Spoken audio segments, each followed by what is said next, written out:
Doc, nakita ko doon meron kang mga batang hawak na nagka-baby na. Ano ba ang sinasabi nating male infertility, Dr. Martinez?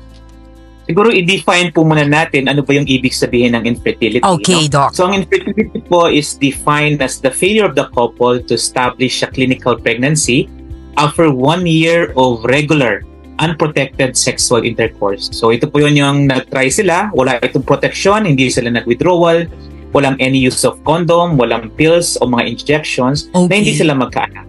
So, may tinatawag po tayong male factor infertility. Ibig sabihin, ito ay dahilan sa lalaki. So, siguro it is solely responsible mga 30% of the time at pwede siyang contributory na another 20 to 30%. So, meaning mga 50% po ng infertility ay dahil sa lalaki or male factor siya. Lalaki. Okay. So, ito Doc, pagka halimbawa mag-asawa, no, before very regular naman yung kanilang pagtatalik bilang mag-asawa, ay mga magulang gabay po sa inyong mga anak. Baka nagtatanong kasi sila, Doc, ano pinag-uusapan nila? Pakigabayan po yung mga anak po ninyo.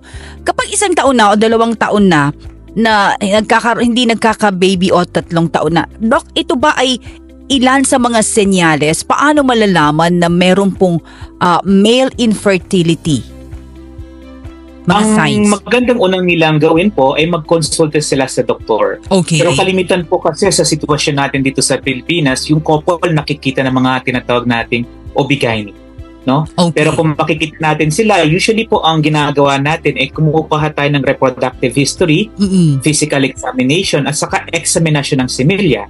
Okay. Doon sa reproductive history po, gusto nating malaman gaano katagal na ba silang nag-try magka-baby, may ginagamit ba sila during pagtatalik nila, like mga lubricants, gaano kadalas sila nagtatalik, ano yung mga sakit nila ng bata, may problema pa sila sa mga sexual function, right, erection or ejaculation, may mga exposures ba sila, mga gonadotoxic or pwedeng mag-cause ng negative feedback sa sperm, ito yung mga radiation, chemotherapy, paninigarilyo, saka nag-undergo ba sila ng mga ilang operasyon like operasyon sa luslos, operasyon sa itlog, at yung tinatawag nating vasectomy o pinuputol yung vas deferens nila. Ang dami pala, no, Doc, na dapat tandaan, kung meron kang ganitong klaseng mga senyales, no, o history. Doc, tanong po dito ni Jasper ng Quezon City. Doc, kami po ay doktor sa isang katulad po rin yung urologist, dahil hindi po kami nagkaka-baby 5 years na, so nagtataka po kami. Nagpatingin po yung aking misis sa isang OB, wala naman pong problema. So si Jasper yung nagpatingin sa urologist. Doc, kulang sa sperm count. Ano po ito ay dahilan ng infertility ng isang lalaki, Doc? Napakahalaga na matest yung similya nila, yung tinatawag nating semen analysis. No? So doon po sa isang examinasyon ng similya, may mga importanting parameters tayong gustong malaman. Tulad ng tinatawag nating sperm count or concentration, gaano kadami ba yung present na sperm sa isang fluid. Tapos yung motility, yung paggalaw nila, saka yung morphology or yung itsura ng mga sperm. So doon po magkaka-idea tayo kung may problema ba sila doon sa mga parameters na nabanggit ko. Kasama pa nito, mahalaga ma-examine sila, lalo na yung mga genital part, tinatawag nating penis, saka yung scrotal area, yung testis, kasi somehow mabibigyan tayo ng idea kung ano ba yung problem na kinakaharap ng isang pasyente. No? Sa mga lalaki, ang most common pa rin po na nagkakos ng infertility, yung tinatawag nating varicocele, o ito yung pamamaga ng itlog sa may scrotal area. No, kung alam niyo po yung mga varicose veins, lalo sa matatanda sa kanilang legs, may mga malalaking ugat din po sa itlog. Marami ako niyan, ugat. Yes. Okay.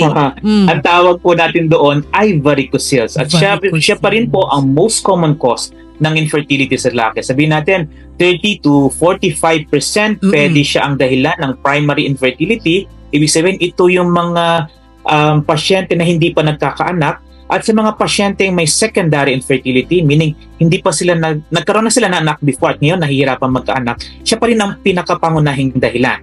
80 to 85% varicoceles ang pwedeng dahilan. At yung mga ibang pwedeng dahilan, gusto nating malaman, may ibang sakit ba yung pasyente, no? So, doon natin malalaman during check-up niya sa mga urologists. Okay. From Rustum of Malabon, Doc, pinatitigil po ako sa pagsisigarilyo ng urologist po. Hindi ko po maiwasan. Paano po yun, Doc? Tapos, ano daw yung kadalasan, may pinapainom din po ba kayong mga doktor na urologist, Doc, para dumami yung sperm count ng isang lalaki for, may male infertility, Doc? So una po doon sa tanong na paninigarilyo, siyempre marami pong negative effect ang paninigarilyo. It can also send negative feedback dun sa mga sperm. So sa mga pag-aaral po, it is associated with a increase in the tinatawag po nating sperm DNA fragmentation.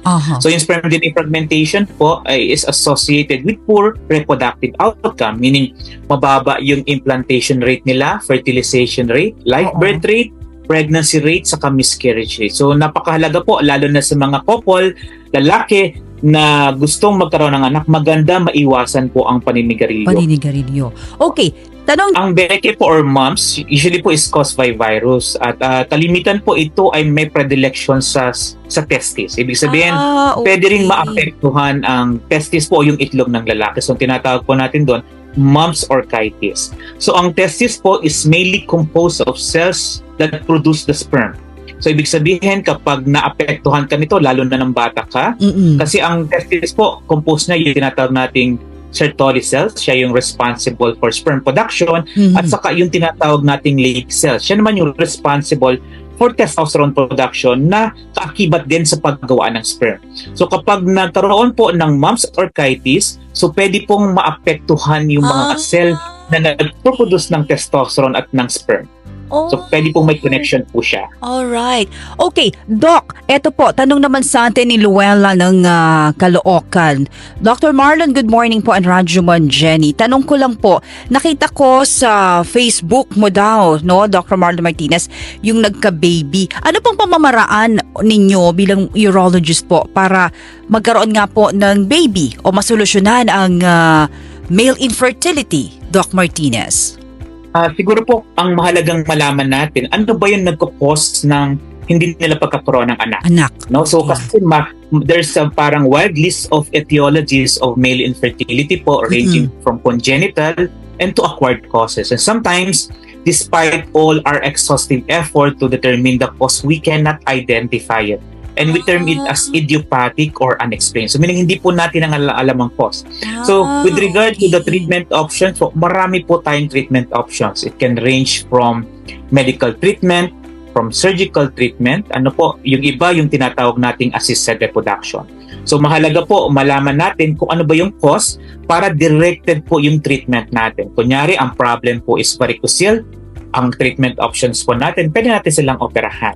So yung iba naman po, kung ang tinatawag natin is, ang tinatawag natin na is idiopathic or unexplained, ang option is pwede tayong mag-trial ng mga medications at yung tinatawag po na assisted reproduction. So usually po, kasama natin yung mga OB-GYN na may mga specialization doon sa assisted reproduction. Dok, gaano katagal? Like in your case, ang dami mo nang nasolusyonan bilang isang magaling na urologist sa male infertility. Kaano katagal, Doc, na nagagamot ito? Usually po ang pag-treat natin nakadepende rin kasi sa age ng female partner. Okay. Kasi as we all know, as the female partner ages, her fertility potential decreases. No, sabi nga sa pag-aaral, yung mga 35-year-old na babae, siguro 50% na lang nila yung parang fertility potential niya compared ng 25 o 30-year-old siya. Lalo na pag 40-year-old, no? So nababawasan ito mga 10-15% na lang, no? So yung treatment po depende kung gaano tayo ka-aggressive, po. So ibig sabihin kapag bata pa yung pasyente, medyo may yung kumbaga lagi kong sinasabi sa pasyente, yung luxury ng time nasa kanila, no? Pwedeng magpahinay-hinay lang, pero kapag medyo may edad na po yung babae, like 38, 40-year-old, dapat aggressive na po sila sa treatment option.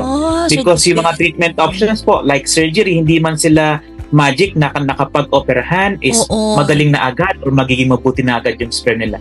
It takes time po. Pwedeng mag-take it ng mga, sabihin natin, 1 to 2 years. So dapat walang delay, lalo na doon sa may mga advanced maternal age. Doc, opera. Ilang operasyon, Doc? Isa lang ba?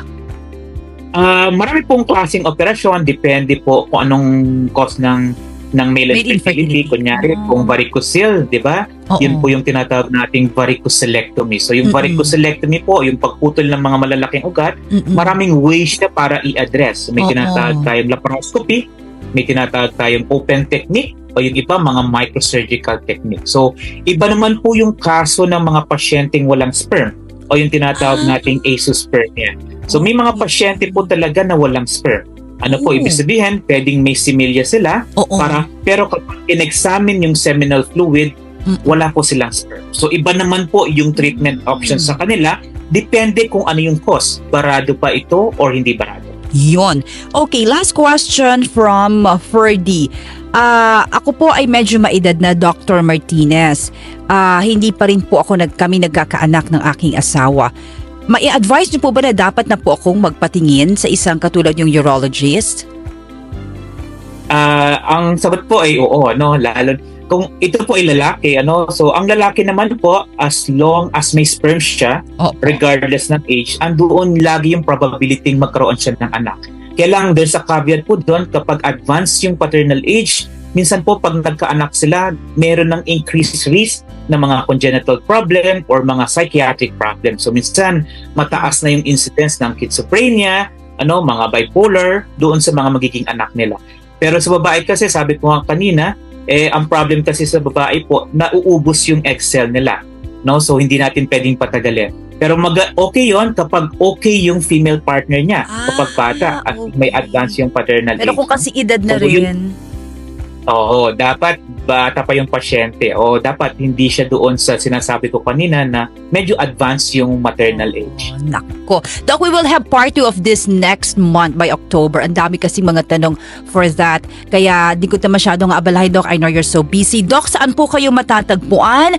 Ano po ang clinic ninyo? At muli, ano ang payo po ninyo sa ating mga nakikinig at nanonood na isang magaling na urologist na may mga problema po, ayan, sa male infertility. Doc Marlon Martinez, go ahead po. Usually, dito po kami nakabase sa Central Luzon, no? Sa Bulacan, sa Pampanga area.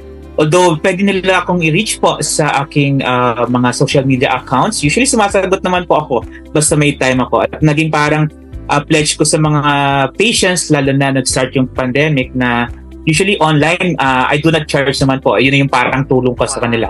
Basta may time lang ako, no? So, they can just send me a message. Hopefully lang, kasi medyo minsan po, maraming message na tatabunan talaga. So, ako po personally ang sumasagot lahat ng messages nyo. Kung kailangan nyo ng prescription, ano yung advice ninyo, at ano po yan, wala po yung charge yun. Lahat free po iyon, no? Yan. So basta may time ako, yun ang parang pinaka-service ko sa kanila.